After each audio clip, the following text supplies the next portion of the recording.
Lakini kwa mwambia, you have come to liberate us. I wish God can hear me. Lazima kwanza ukipiga hiyo bangi ndio mambo yanaenda. Avuti anadanganya watu wanavuta. Lakini tunatumia kuna hiyo bangi, bwana, you are a savior.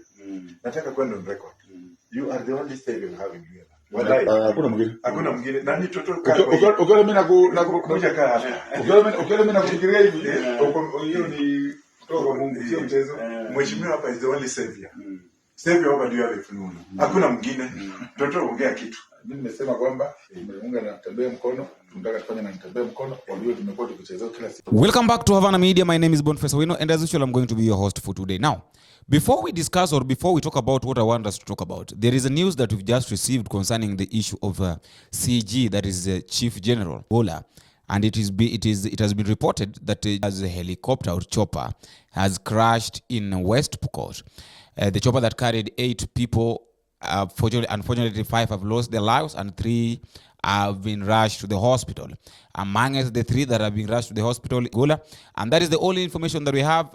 But in case we hear something, or as we are waiting for the headquarters of the Defense Force to give us full information, immediately they tell us what is going on, we'll also bring it to you so that you can understand what is really going on. But we're really praying for Gola to recover very quickly, and also giving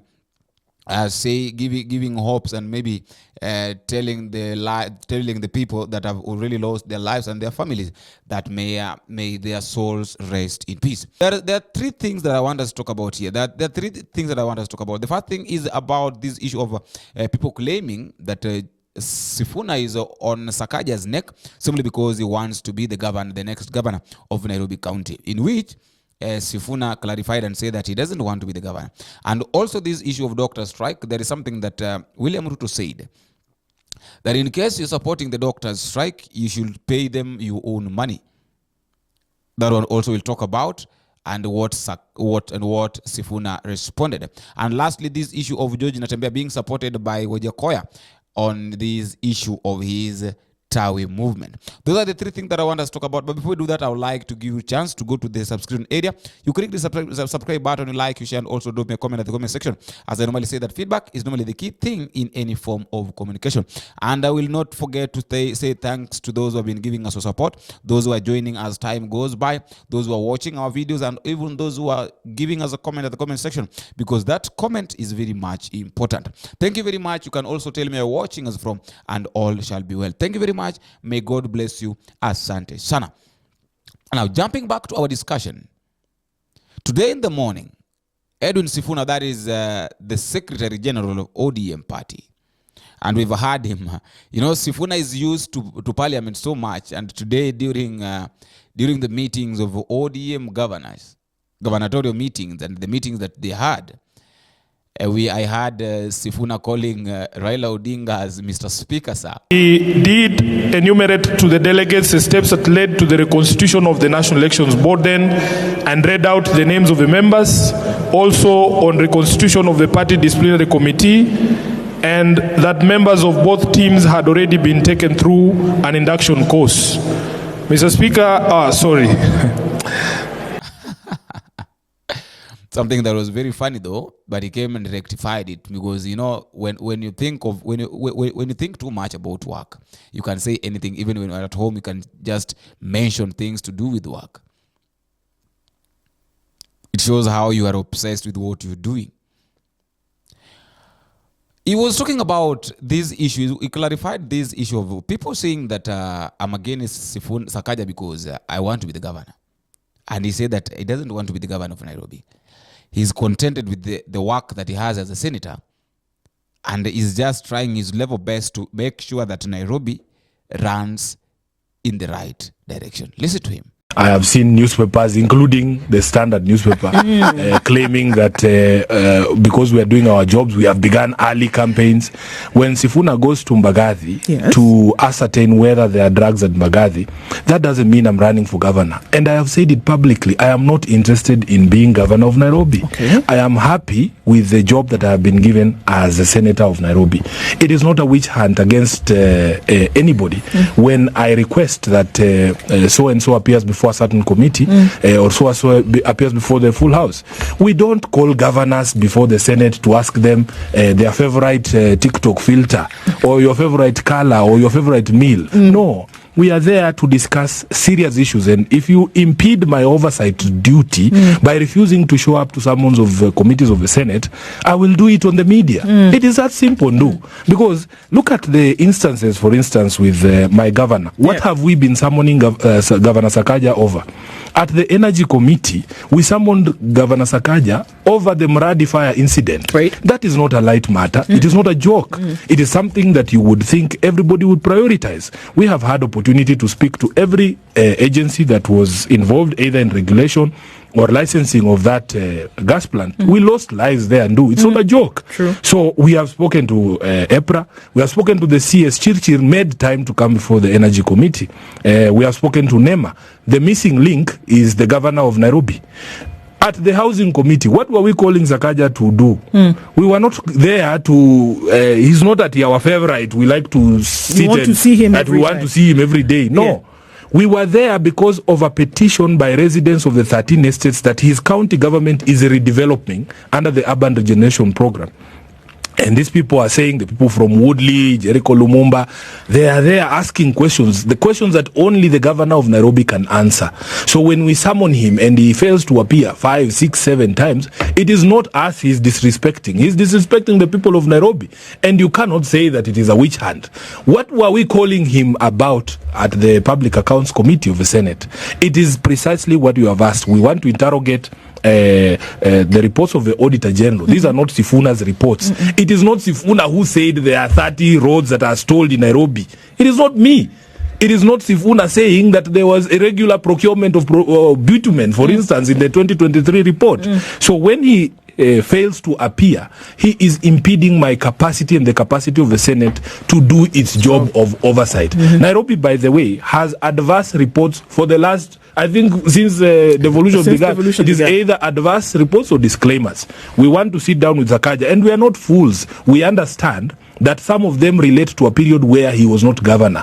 What we need to do is we need to close those audit queries so that we find out the people responsible, because those people have not gone anywhere. God has preserved them. They have not died.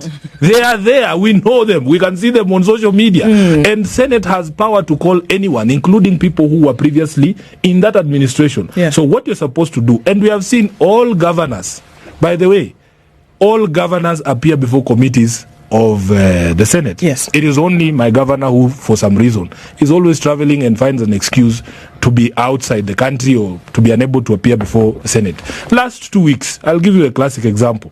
And you might say I'm saying this because he's governor from ODM. There's an old man who is almost 80 years old, and he's a governor of Kisumu. But he appeared before the Parliamentary Committee on Investments, chaired by Ososi, about 2 weeks ago. Last week, he was before the Parliamentary Accounts Committee of the Senate to answer audit queries on behalf of the people of Kisumu. And by the way, even in the instance of Kisumu, there are adverse reports. And we were not there to massage anyone. Our role requires that even if Governor Nyong'o is my political mentor, it is known. He's SG Emeritus. He is one of the people who has, guided me and indicted me in my life in politics. But when I am there, Governor Nyong'o understands that I have a constitutional responsibility to ask questions. And that is exactly what we did. There is also these things that Mr. President said yesterday, that those who are supporting doctors' strike are supposed to pay them their money. So in case it was saying, the president said that if you're supporting the strike of doctors, you need to pay them your own money. And Sifuna said that the money that even the president himself is being paid is not his. That is the tax of the people of Kenya. And it should not be played with. So there is nothing wrong with the doctors in need or going to strike because they need the money. The president today is saying, Mr. Speaker, that if you're supporting doctors, you pay them with your money. I want to remind him, the money that pays doctors, the money that pays him is not his money. We support doctors. We want our taxes to be used to pay doctors. And lastly, we know very well that in Western, there's been ups and downs whereby the leaders have been wrangling among themselves. we've been having NATEMBEA talking negatively about Wetangula coming back publicly defending himself, and also Didmus Barasa talking about Eugene Wamalwa, something that a lot of things that have been happening, and also Mudavadi keeping quiet concerning that, and also telling the people of ANC to join a hand so that they can support UDA coming 2027 general election. Now today, something that I did not expect to happen surprised me when George WAJAKOYA decided to go to see NATEMBEA in his office. And they went with this guy by the name TAWE. And there is something that